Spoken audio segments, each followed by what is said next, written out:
So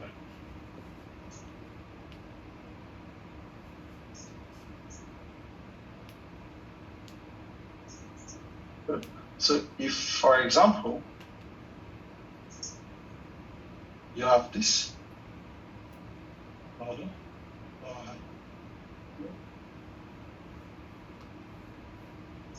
can you buy? You had the MSU. It looks like an MSU where it broke below, broke above, the high, and then induced. Okay, so this was inducement here. So mitigation. It helped you to sell into the buy. Yeah, you can sell into the buy, and then it looks like an MSU, so you should be able to buy now. Exactly. Doesn't look like though it is an MSU. Yeah, it is an MSU. Yeah. So take POS, inducement, I can consider the buy. Okay, so the cycle kind of looks a little different than this way because, wouldn't you also be able to like consider it like this if it went like this? Wouldn't you be able to say that this is the inducement? Well, this was the fake BOS there. This was the inducement, the mitigation into demand. Exactly. That was why you can sell into the buy. Right. Okay. Give me a few minutes, please. All right.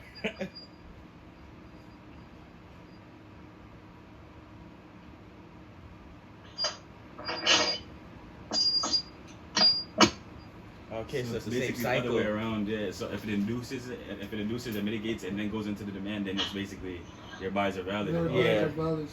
Because it's the cycle flip. Yeah, that's the price behavior into it. Yeah, and then delivered away. We transfer the money, and then when there's efficient price action, he still has to explain this though, because there's no inducement here. After it came out, this should have had an inducement.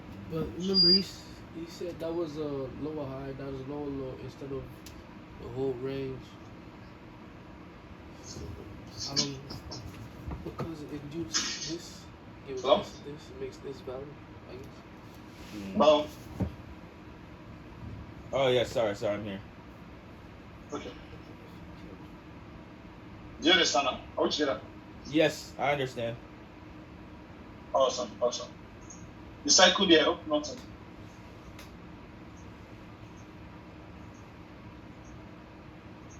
The level cycle, you want to ask a question there?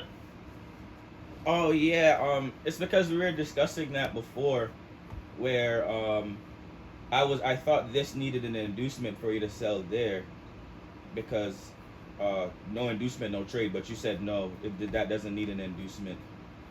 So I was just kind of looking at it again. I'm still curious as to not that it doesn't need an inducement. Not that it doesn't need an inducement. It needs an inducement for you to trade. Okay? But what I'm saying is, this is low, efficient, also efficient. So as price is efficient, we can always have price behavior into that efficient supply. Okay. So that was what you had here. That's why we could sell, because we had fake BOS, inducement, and then mitigation, and true BOS here.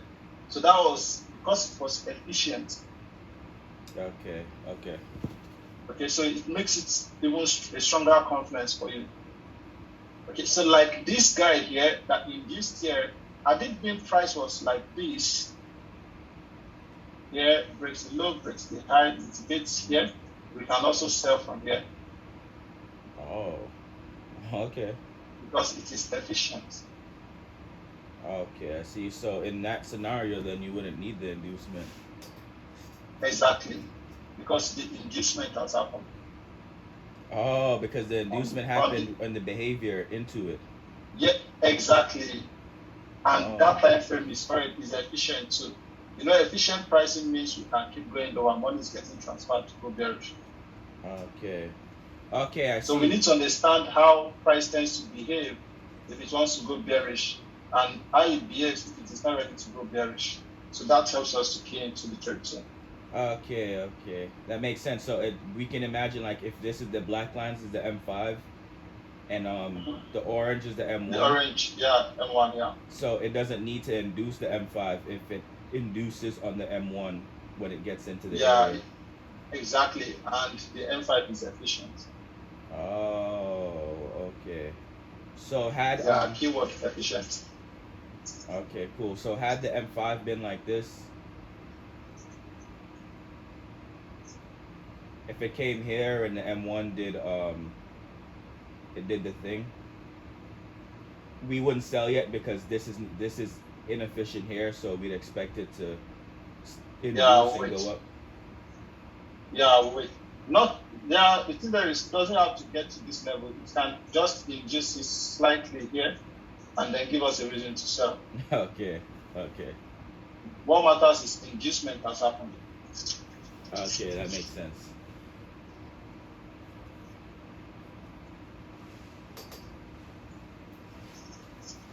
That's cool. Shall we continue?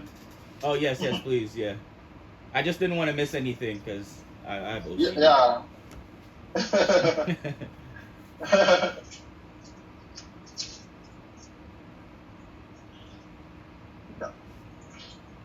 So what happens when you have lower low, lower high?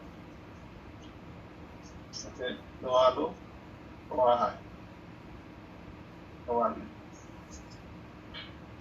What do you do in this case? Do you have a manipulation setup? No. Will you buy? Not yet. Exactly. So even if price is on your demand, no matter how strong the demand is, no manipulation setup, no trade. Okay. You understand? Yep. So wait and see what happens. Okay.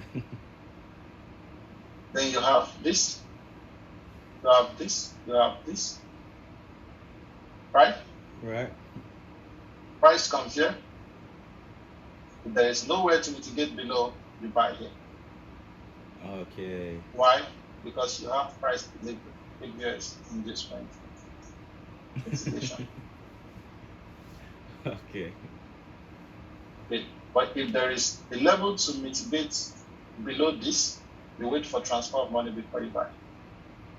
Exchange price action, you keep buying. You left the value trading leg, price did this. This is no longer a direct pullback. So do it. You see, price could come here. Can you see that? You know there is money here. Yes, it's inefficient there. Okay. But price didn't get there. Price does this. Then does this, transfer money to buy. Okay. You don't have to keep waiting for price to come here. What I'm saying in essence is your higher time frame becomes efficient before your lower time frame. Yes. Once your higher time frame is efficient, right, you stick to it first before you go lower. I think I told you that. You did. The first day. Yep. I wrote that one down. I backtested. Yeah, I don't play, man. That's the algorithm structure for you. Technically, it's the same rule, but you always face with different challenges every day because the market will just be misbehaving itself. Okay. But the same rule applies each and every day. Okay. Crazy. So you just allow those rules to sink in. Yep. I'm gonna be drawing these all day. Exactly. So as you're trading, you are also going to be checking in much more higher time frames too as the day continues. So you know what you're doing, you know where you're in the market. Sometimes that higher time frame inducement might not be on the 5 minutes, might be on the 15 minutes, can be on the 1 hour, can be on the 4 hour. Okay.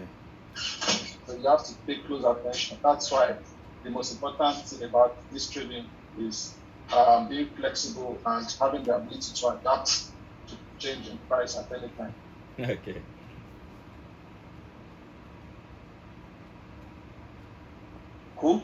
Cool. Yes, and just to speak retroly on something really quick. This is we want to watch this mostly from the M5, right? Yeah, for intraday. Okay. Don't worry, you'll see me do top-down analysis and everything. You see how I go through the day, the full day. Okay. I'm going to do that for five trading days with you guys. So okay, that's lit. yeah, I love it. awesome. So finally, what we need to treat again is structure and range inducement. Okay. Structure and range inducement. What's that? You see, the thing there is what structure and range inducement is all about is sometimes you have price doing this. Lower low, lower high. Lower low, lower high. Lower low, lower high. Now you have this lower low. When do you expect for mitigation to happen? Say, okay, maybe we have fake viewers here, right? Inducement here. And we look at this level here for mitigation. Yes. Right? Right. And instead of this should happen, price push to this level too. Or even to this level. Okay. Yep. So what do we do in that case? First thing is you're going to see this. This is where the initial push started from here. So you're going to see this whole level as a range. One. Then number two, when this happens, we refer to this as a complex structure. So this could be your 5-minute time frame. Okay. And now you don't know if it is fake US inducement. It's pretty much confusing here. Yeah. So when the 5 minutes is complex, you go higher. 15 minutes. Okay. If 15 minutes is complex, you go higher 30 minutes. It's Oh. complex, you go higher 1 hour. What are you going higher for? To have clarity in price. 5 minutes could look like this, and 15 minutes would look like this. Oh.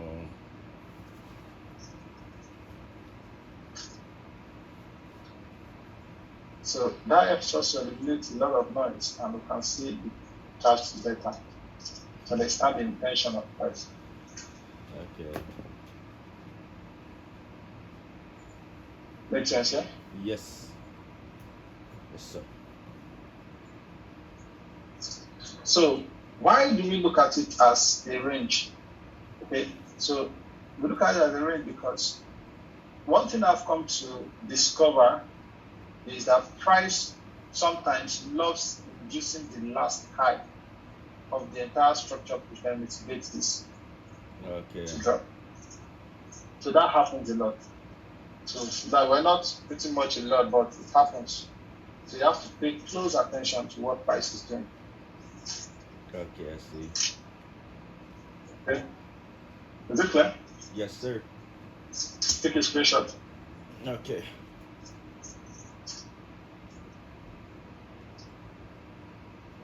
Got him. Awesome. So let me take you to charts, show you some stuffs, and call it there. Okay.